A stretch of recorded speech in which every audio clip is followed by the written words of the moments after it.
This is the Red Bull Rant podcast. If you aren't expecting adult language, why even bother listening?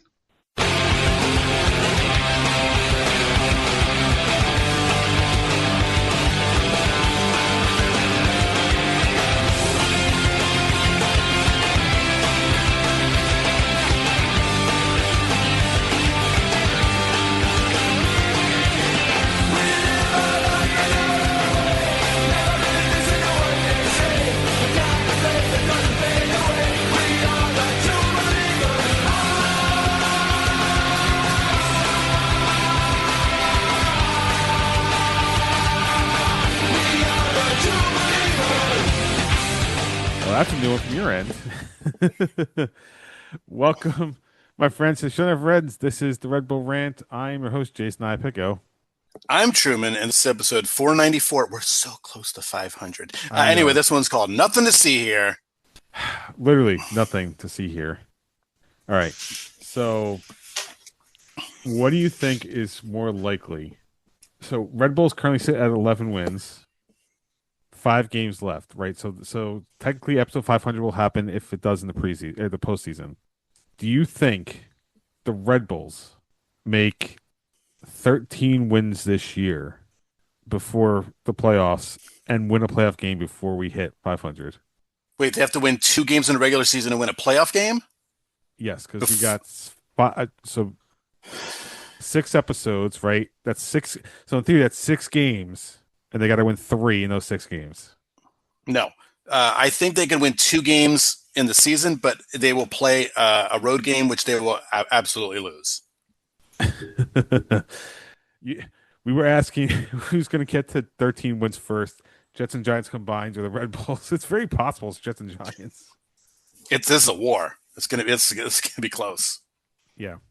All right. So let's get into this. The Red Bulls lost at home 0-0. Oh, sorry.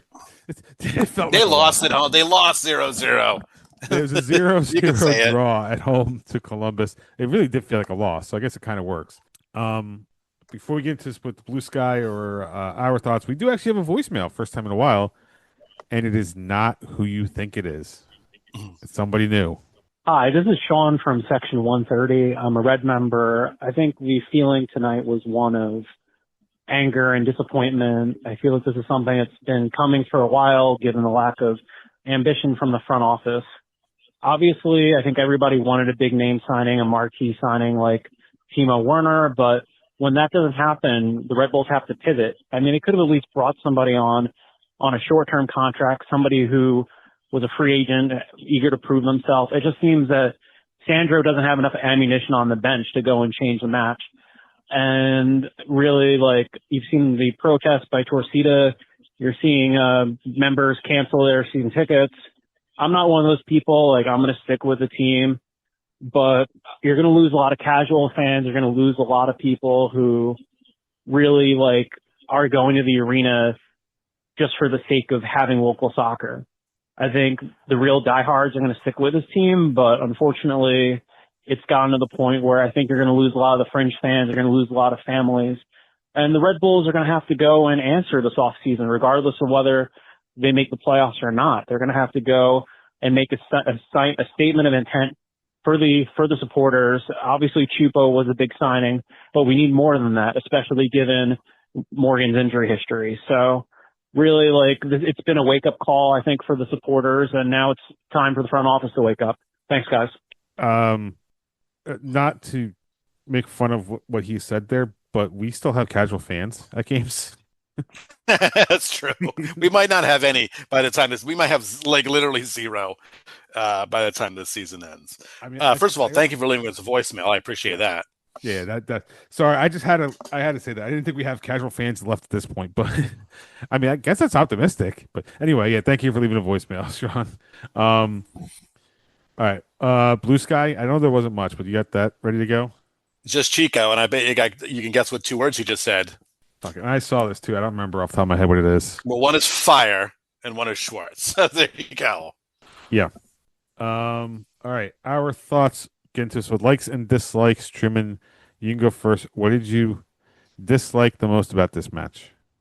Listless offense. That's the easiest thing you could say. We have now seen a game in and game out at this point.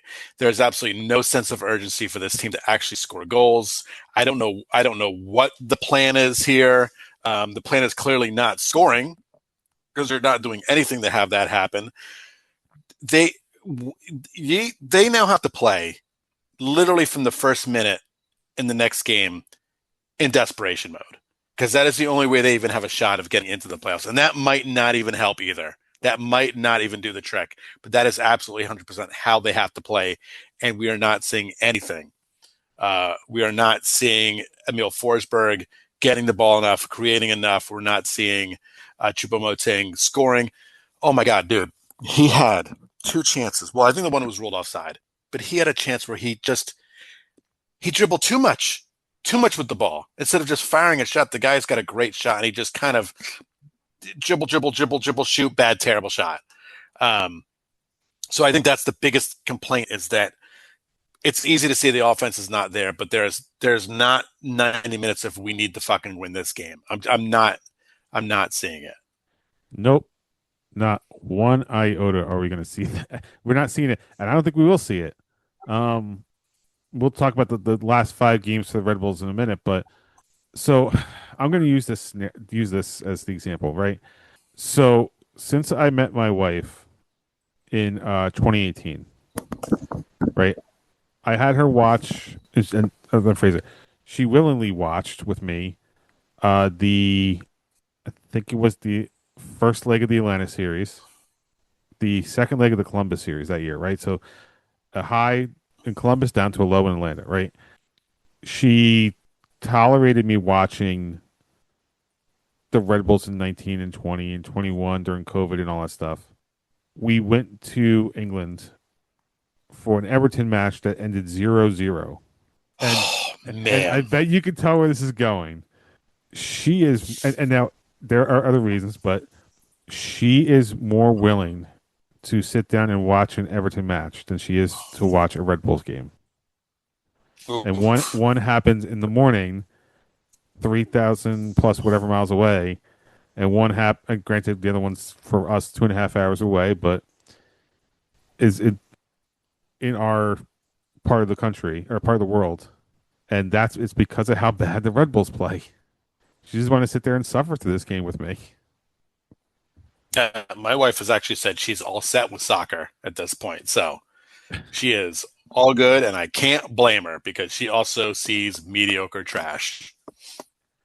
See, at least for Everton, because we became members to get tickets for that game, we found out about the radio feed, and she loves the radio guys. So that's part of it too. I can't do it at work only because I just can't focus if I were to listen to them. But if they were playing on like a Wednesday, she will happily put them on and listen to them while she's working. I don't have the same focus if that's going to happen. So, but yeah, that's literally one game at Goodison. And I don't think she's wrong. She thought that was a better atmosphere than Red Bull Arena. And that was Red Bull Arena 2 years ago. And I'm not saying it's the fans' fault. I'm saying it's the team's fault. This is where we're at. The fans will show up if they put a product on the field. Yeah, we've seen that. We saw that with the Jesse Marsh years. The fans showed up because we were getting results. I wasn't listening to them because I was listening to the Red Bulls guys, but I could have sworn you or Pat said something about the announcers in that game stating the thing that we've been saying for years now, that there is no plan B with this team. Steve Cangelosi, because he did the call. Okay. And that's exactly what he said. Yeah. Yep. They acknowledged for years there was no plan B when plan A didn't work. Yeah. And it still feels like, and I'm sure there's trying to do a plan B, but it does not feel like it at all. When you keep bringing in managers that are told to play the same exact way, and none of it works, but they are going to hang their hats on getting to MLS Cup final last year. They're going to hang that hats on just a miraculous playoff run, because that's what that was. They got to the playoffs in the last game of the regular season and had a miraculous run, because they weren't that great last year either. No, they lucked out. That's what management will hang. Right, management will hang their hat on. Hey, we got there last year, guys. Yeah, and last year they lucked out. Right, they didn't have to play the wild card game. They had a magical upset of Columbus, got the penalty kicks in that second leg. Didn't have to play leg 3. Atlanta somehow took out Miami, so they didn't have to go through Miami. Orlando was realistically the only team that was like, or sorry, and New York City. So New York City, we got our goal and smashed and grabbed our way out of there, smashed and grabbed our way out of Orlando, and we were honestly one Reyes illness away from possibly pulling the same shit in LA. But then they go around and sell Reyes because, as much as people say that whatever happened on MLS Cup wasn't the reason, that was a pretty quick sell of Reyes. It was. I mean, they sold him to the expansion team before the expansion draft, so it's sketchy at best that whatever happened in MLS Cup wasn't a factor. They do, in theory, get players, but none of them have the real quality we need. I mean, honestly, the best recruiting we've seen has been the Marsh years when probably one of the best moves in Red Bull's transfer history is, and I honestly forget who we sent over to, I think it was Montreal, for the allocation spot to get Sasha Klescha in. Right? We literally traded a player for an allocation spot just to get in Sasha Klescha. Mm-hmm. And he ended up being one of the best midfielders that we had in team history because of how many assists he created. And since that era, we haven't. And it's weird because Marsh was one of these managers that was brought in to play a specific style, but he and Ali Curtis did the job of getting the right players in. And we have not been doing that since. And I know we've said it before, but it has to be repeated over and over again. No. I wonder if Jesse's doing anything successful with another team right now. I'll have to check back in. I wonder where he is. I'll have to think hard about that one. I don't know. I know a few. I know another team that can use him too, but we'll see. That's coming later. Yep. Another team that should have maybe I don't know, hired him. What do we know? Yeah. All right. Is there anything to like about this game? I mean, again, defense was good. They're home. They usually play pretty solid at home. For the most part, keeps them in games. You know, that's all you can say about this one, I think. We didn't give up a goal. That's the like, right? We didn't give up a goal. Yeah. Because a loss would have been much worse than a draw. All right. So predictions, neither of us got it right, so we're still at Truman's still in first. I'm still in second. Standings though for MLS, because this is 5 games left, so this is important. Red Bulls currently sit 10th in the Eastern Conference with 40 points. Chicago sits in 9th with 42 and 1 game in hand. New York City sits in 8th with 44 points and 2 games in hand. Columbus is at 46 with 2 games in, or sorry, 1 game in hand. So realistically, we're not catching Columbus, probably not catching New York. We will be lucky. Let me see when Chicago has their makeup game compared to ours. I think it's a midweek game against Columbus. Midweek game against Inter Miami. So we'll be lucky if they walk out of that with 0, and then we're only realistically down 2 points at the end of September. New England is in 11th with 31 points. So I don't see them making the playoffs. So right now we are the first and probably last team out. This is not a good place for us to be if we want to make the playoffs, obviously. We've said it before. Maybe this is a year where it would make sense to miss the playoffs and finally shake enough shit up to make a difference. Well, if you remember, now I know you were watching the team at the time, but you know your Red Bull history at this point is that the last time they made MLS Cup, they had the worst season I've ever witnessed the following year, and that was the last year they did not make the playoffs. Yeah. So we could be seeing that again. This season's not as bad as that one. That season was horrific. And it was the last season at Giant Stadium. It was, yep. And we were defending Western Conference champs, not Eastern Conference champs. Yep. Because older MLS is just crazy. All right. So for the Red Bulls, let me get back to the schedule. We have 5 matches left. We'll talk about the first, more in depth on the first one in a minute. But we have Portland on the road, Montreal on the road, New York City at home, Cincinnati at home, and then Columbus on the road. I don't know what it is about MLS putting us against Columbus and like middle America teams and at the last week of the year. Oh, they don't want us to travel. We had I Nashville guess. before. I guess so. All right. So just looking at those games, realistically, is there any that we win? Because I don't even know if we can say we can win in Montreal at this point. I can't see anything. I mean, I think they can maybe beat NYCFC at home. Maybe a game they get up for. At least that one would do some good That's because of how close they are. Right. So realistically, we were talking possibly maybe only one more win out of the last 5. That's at home. Yeah. Yeah. And if that's the case, we're probably heading to Columbus, if we're not already eliminated, needing to win and get help, honestly. Yep. All right, let's talk more about the game that's coming up this Saturday, September 13th.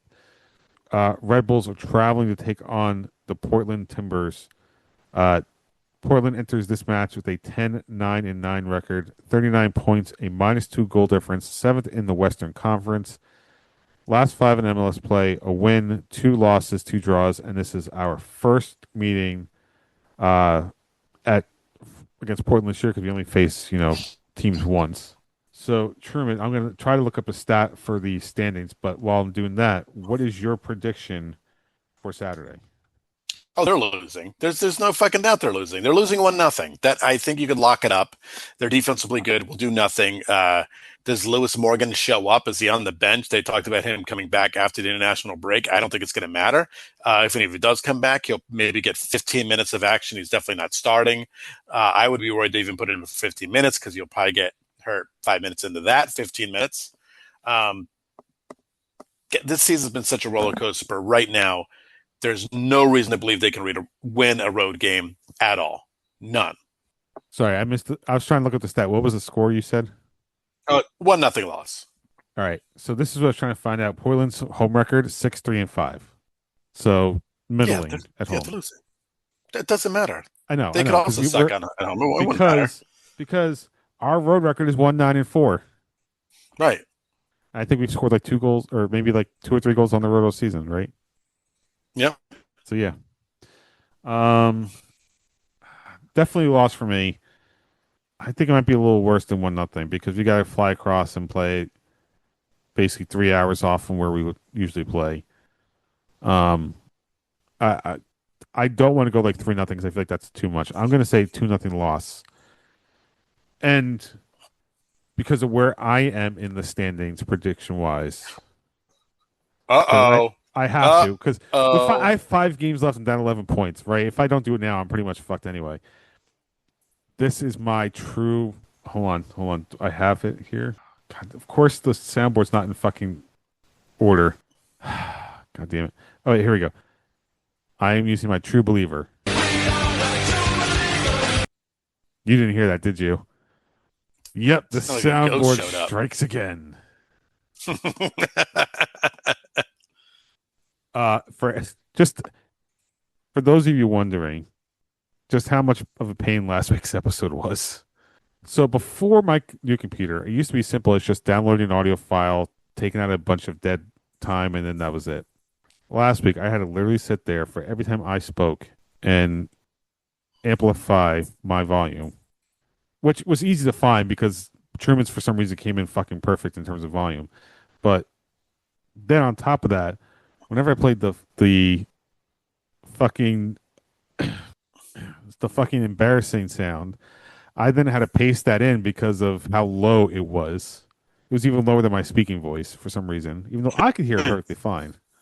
And the curse of the soundboard strikes again.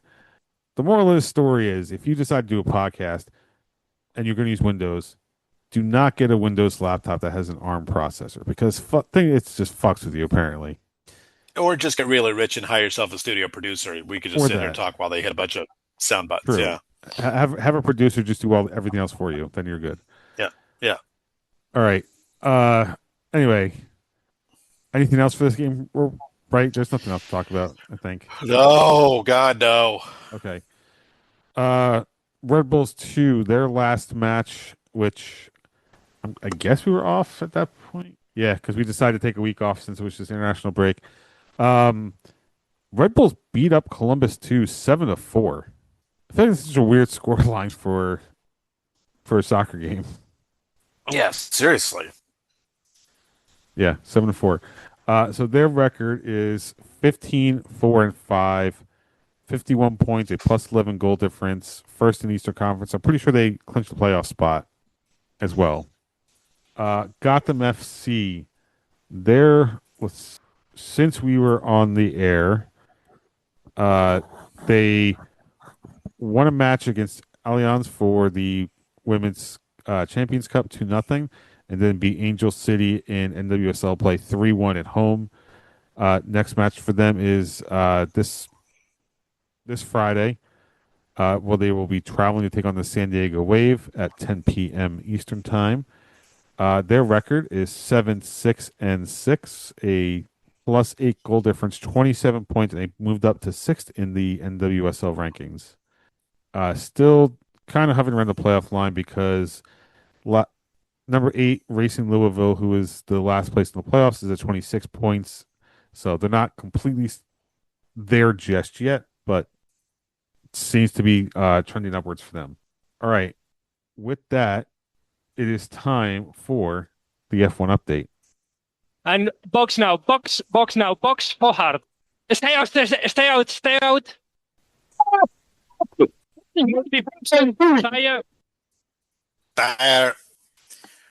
Finally, we could talk about something positive, because this is in our entire sports world. This was the one good. Oh, look, he's got little red. He's got little Max right there. This is the one positive thing. My Lego, the small Lego. I haven't built the bigger one. Does it say Red Bull on it? No, the small from the mystery box one does not say Red Bull on it. Red Bull would not allow that to happen. Clearly, well, no, they would not. It will. The bigger one, or let me phrase it, not the gigantic one. The middle-sized one will say Red Bull on it, though. All right, let's talk about Max's fantastic weekend, having the fastest lap in F1 history, which is fucking. It was F1 history. I thought it was just track history. F1 history, fastest lap of all time. Then you get one of the quickest races I've ever seen at an hour 20. Maybe it was 72 minutes. It might have been shorter than that. It was really short. Quick race. There were no safety cars, so it was pretty quick. No safety cars, fast race. Max, so he takes the lead. He gets overtaken by Lando, right? They tell him to he takes it back. They say give the lead up to Lando, so he gives it back, takes the lead again, and that was 2 years ago. Max Verstappen in that race, he fucking dominated it almost from start to finish. Dominated that race. Well, you know why, right? They literally shaved off part of the wing. Max Verstappen. No, they shaved off like half the wing for him. If you got to go find pictures of. What do you say? I said Max Verstappen. Yeah, but they literally shaved off like half of the top of the wing for him. If you go find pictures of his car versus Yuki's this past weekend, you'll see the difference. Yuki didn't want to shave off the wing and give up the downforce on the back of the car, and look what happened to him. He dropped out of the points.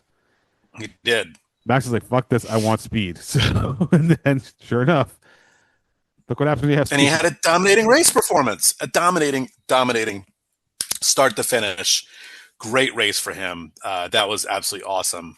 That's the guy we've been waiting for this whole year. Weather holds up. They're in Azerbaijan next, which is one of those fun races to watch. Not this week though. City course, huh? Not this week. They have a week off, right? Oh, I'm sorry. 2 weeks. You're right. 2 weeks. They'll be in Azerbaijan. That's one of the best races to watch. It's so much fun to watch the race. They're big castles, old buildings. Oh yeah. Super cool. So right, can he? When was the last time he won Azerbaijan? I don't remember. Was it 2 years ago? I think. Maybe I can't recall, but I mean, I really want this. I still don't think he's winning. He's still way too far behind. Either of the McLaren guys, one of them is definitely winning this. But I want to see him finish strong. I want to see him finish strong so they can go into next year knowing that they can again regain the championship. Max Verstappen last won the Baku Grand Prix or Azerbaijan Grand Prix in 22. Okay, so you're three years ago. Yeah, so it was last year was Oscar, then the year before that, was Sergio. Yeah, I assume that's the only good thing in that happened. 2020, but not for COVID. So yeah, the one good thing in sports we had over the weekend, the one that was it. Yep, just the one. All right. With that, it's time for Dumping Ground. I'm the trash man. And now we get to talk about the other shitty thing that happened at Red Bull Arena this weekend. And that leads us to Truman's terrible team of the week. Terrible. Right. So we're gonna put these together. We're gonna just squish them right together here. It's called synergy, folks. Yeah. Yeah. So yeah, U.S. men's. This is what they're like third or fourth game at Red Bull Arena.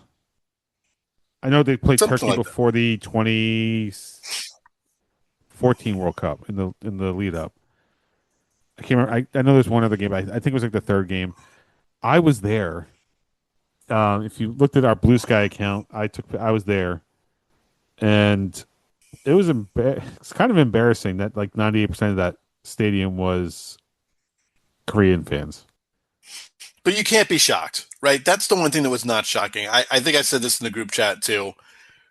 We can see the USA team a lot. A U.S. fan can see them in the U.S. a lot. Yeah. You're talking about the New York City metropolitan area, South Korea, and that area of South Korean population in the New York area. Especially New Jersey, not that far away. Right. They want to see Son play. They have a big star. And the prices were ridiculous for most fans. Like, I could afford this for a one-off, but lower bowl section 131, I was paying with Ticketmaster fees. I think it was $130 a ticket. Oof. My thought process was, you know what? It's a relatively close by game. I haven't been to Red Bull Arena in a year or two. Why not? I could afford that. I assume a lot of people can't anymore. Because of inflation, those other shit. Yep. And then on top of the fact that there's so many Korean fans, and I know I'm going to get, I know we're not that big of a podcast, but I'm going to take a shot at a group here. But American Outlaws, I don't know what the fuck happened, but I only heard the drum. And I was 3 sections away from you guys. And all I heard was the drum. They had a trombone. I didn't hear it. I think I only heard singing when the drum stopped. And I'm not even counting the times where the Korean fans chanted, which drowned you out completely because that's not fair to you guys. But when you had the chance to be loud, which that's the whole thing, the supporters groups is to be loud. And I don't know if it was just there wasn't enough of you guys or what, but I just didn't hear you. You weren't the only one complaining about them, so don't worry. I know I'm not the only one complaining. But my thing is just weird that I was not that far away and I could barely hear them. I'll say this is what I'll say. Just go back to Sam's Army. There you go. That's all I'm going to say. Is Sam's Army even a thing anymore? I don't know, but bring it back. I don't even know why American Outlaws became the group. I don't think I want to get into it right now because we have 7 minutes left on our Zoom call, and I feel like it was going to take a lot longer than 7 minutes to talk about. And we've already had one supporters groups come after us and try to review bomb us. I'm good not having a second at the moment. But yeah, anyway, crowd aside, they came out so fucking flat in that game, the US. My wife is like, and I think she's right. She's like, they were afraid to go after the ball. They were afraid to do anything, where Korea was not afraid to do a single goddamn thing on the field. Yep. And you can't ever play scared. And for a team that's going into a World Cup in their own country, this is not a good sign. Now, granted, they won, I think it was 2-0. They beat Japan. Yep. But it was in Columbus, and I don't believe Japan is a top 30 team at the moment. So I think I saw a stat where we're like 1-7 against top 30 teams since Pochettino took over, which is not good at all. No, they look terrible. They look disorganized. They look like they don't have a cohesive strategy for winning like day in and like game in and game out. Like this, these are the games where you should have your full lineup coming out and playing the way like you'd be playing a World Cup game, and it's not happening since we don't have qualifiers. Right, because that's the whole thing. You have to be playing like you are trying to qualify for the World Cup. Yeah, and there's no more Confederations Cup, which I mean, granted, would have happened already, but that would have helped. But yep, the problem is after the last World Cup, we hired the wrong guy. We shouldn't have hired the guy that just led us to that World Cup. Yep. I bet there was someone else coaching north of the border that would have been a little bit better. Yeah, but I hate how Berhalter was released because of all the shit that came out, and they just rehired him anyway. Yeah, just to fire him within a year.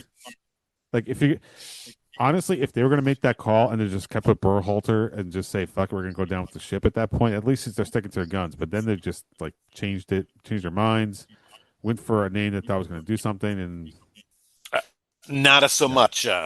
No, not every great coach can coach internationally.